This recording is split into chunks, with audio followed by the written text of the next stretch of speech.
Hello everyone, in today's video I'm going to be sharing with you how to install the latest version of Python, which is the Python 3.12.1. So first things first, we need to check the existing Python installation.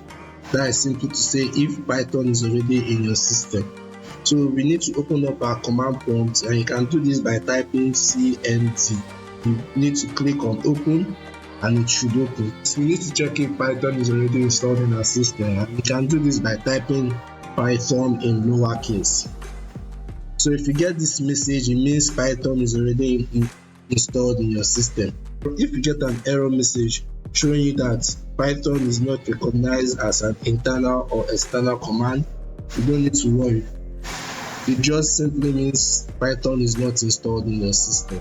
So to fix this, we just need to download the Python application. So open up any browser of your choice and type Python. You click on this website, that is this website here. Go to click on downloads, and since I'm using Windows, I have to download this application.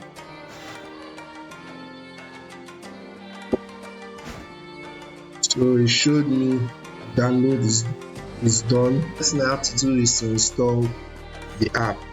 So first things first, you need to add this Python to your path. If you didn't have Python installed initially in your system, you should click on this customize installation. Then you click on next.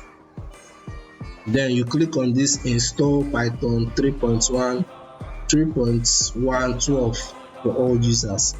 Then you click on install. But I already have Python in my system.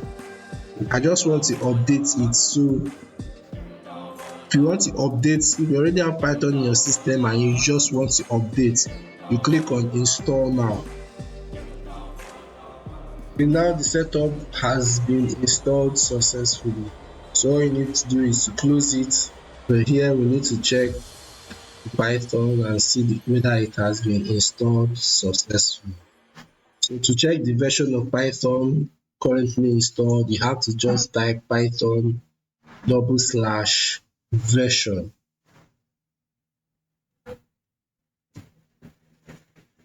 Alright, it has been updated to Python 3.12. If you liked what you see, please subscribe to my channel. Please leave a comment below if you encountered any problem